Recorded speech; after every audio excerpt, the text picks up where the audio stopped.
Olá, meu nome é André Augusta Pleite, sou bolsista FAPESP, sob a orientação do professor Dr. Matheus Rodrigues Beguelini, com o projeto intitulado Avaliação do controle hormonal dos testículos do morcego, Artibeus lituratus, Chiroptera philostomide. Os morcegos são mamíferos que possuem a capacidade de voo verdadeiro e estão classificados dentro da ordem Chiroptera, que é subdividida em duas subordens. A Megachiroptera, que são reconhecidas como as raposas voadoras, e os Microchiropteros, que possuem a capacidade de ecolocalização. No Brasil estão presentes os Microchiropteros.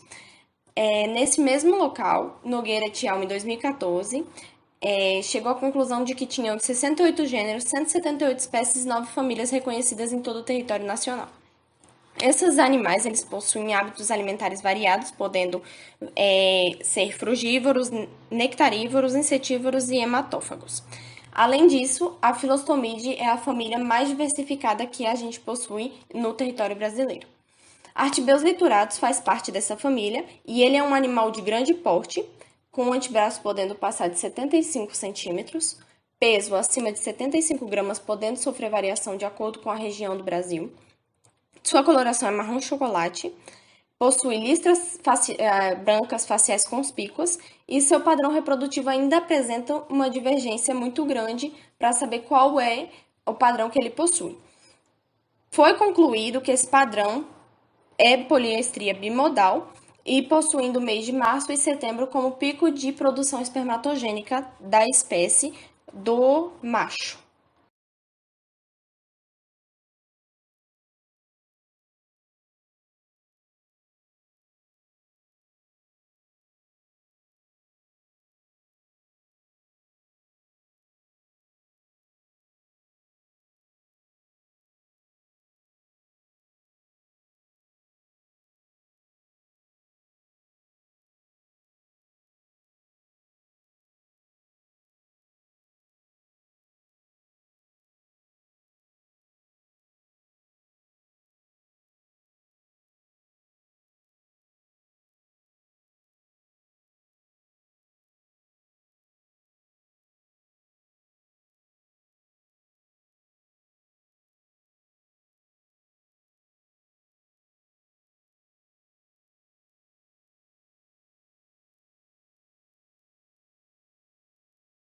Na metodologia deste estudo, Artibeus lituratus, que foi a espécie escolhida para ser analisada, não está ameaçada de extinção, segundo a União Internacional para a Conservação da Natureza.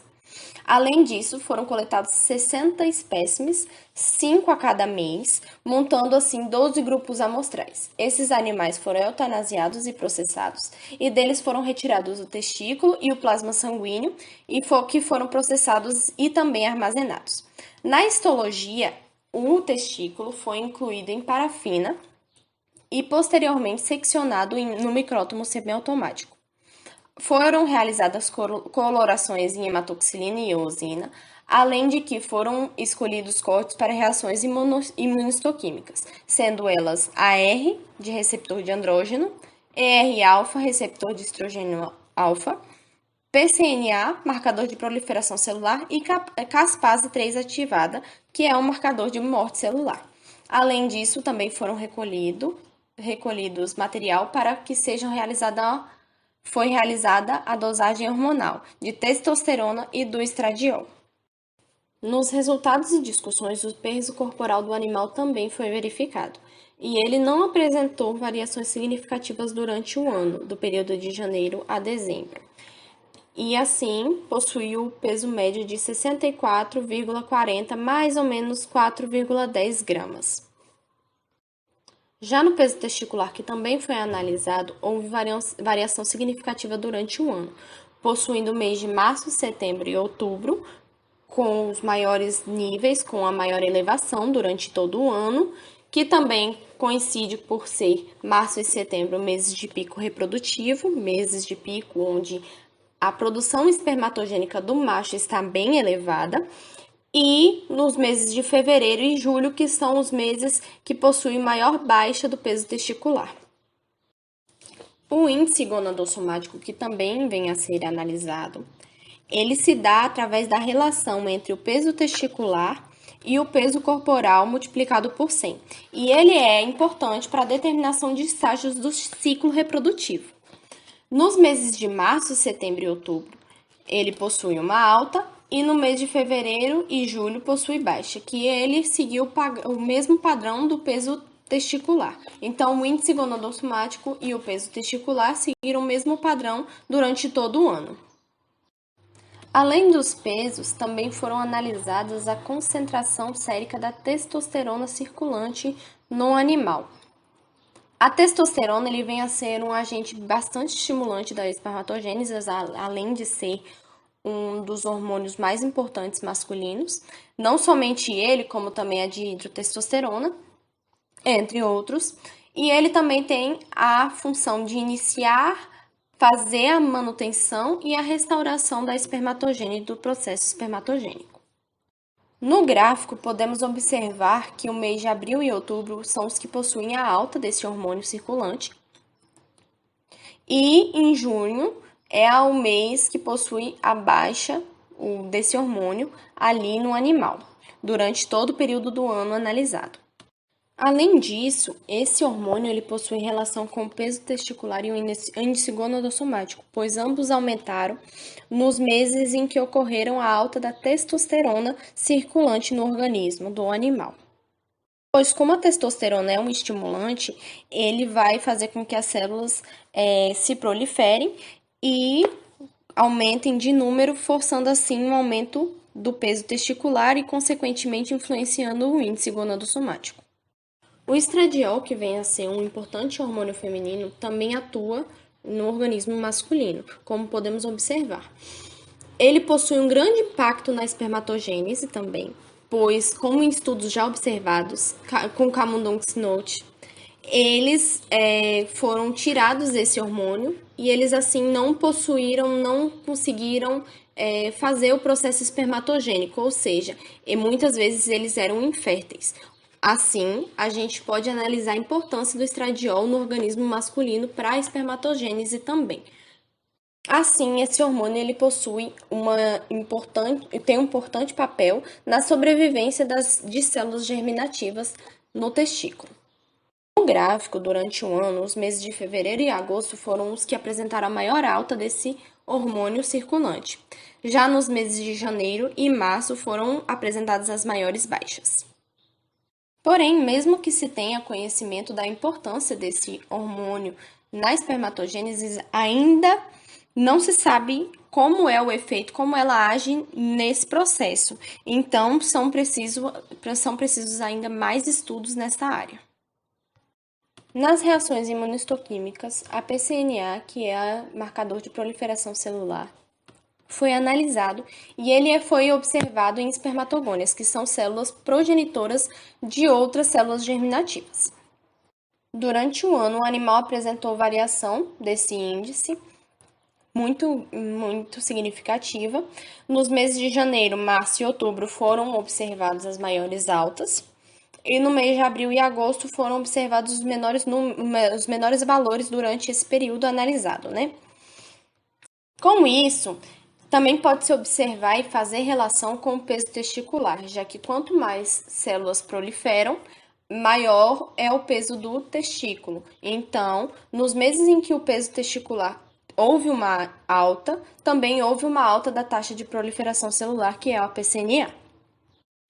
O AR também foi analisado a partir de reações imunistoquímicas, que vem a ser o receptor de andrógeno, e assim sabemos a expressão e a quantidade de expressão desses receptores na membrana celulares, que são das células de Sertoli e das células de Leydig, que vêm a ser células de suma importância no suporte e manutenção da espermatogênese.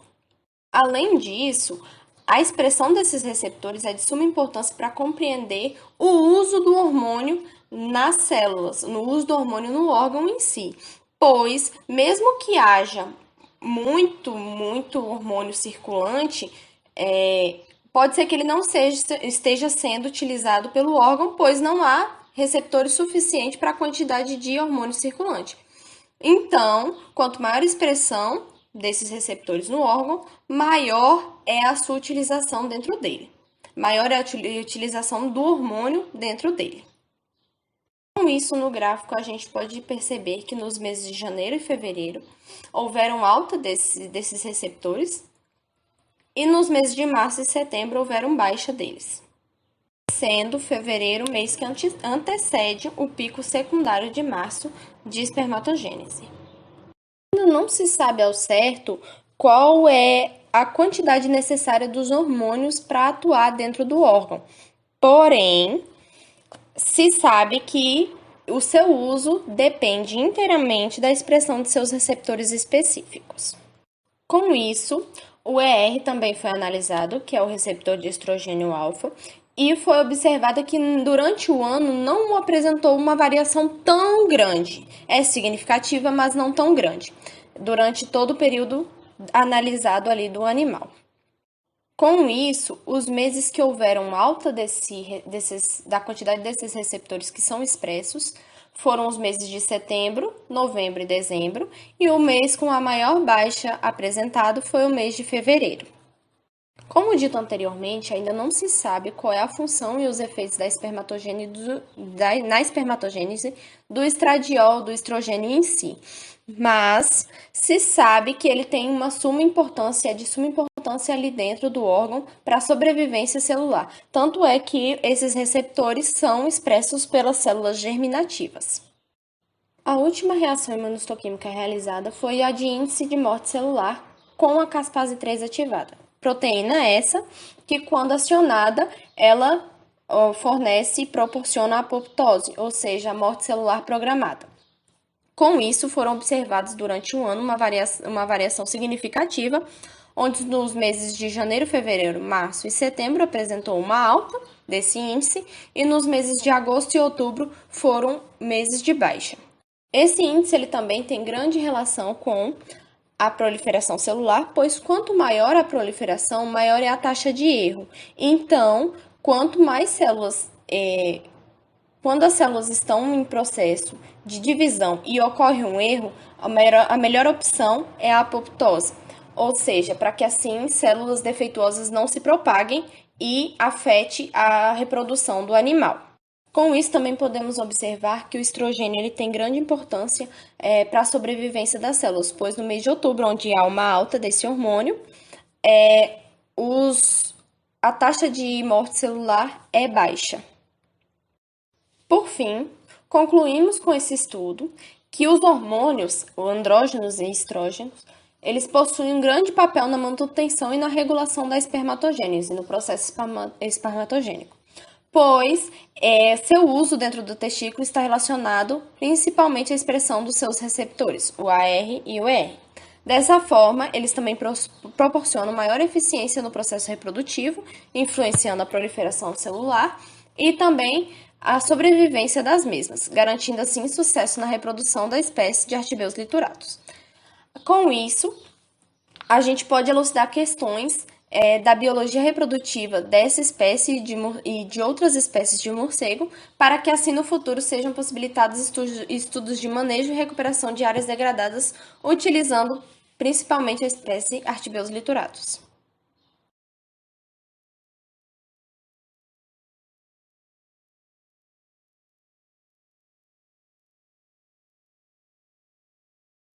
Obrigada pela atenção.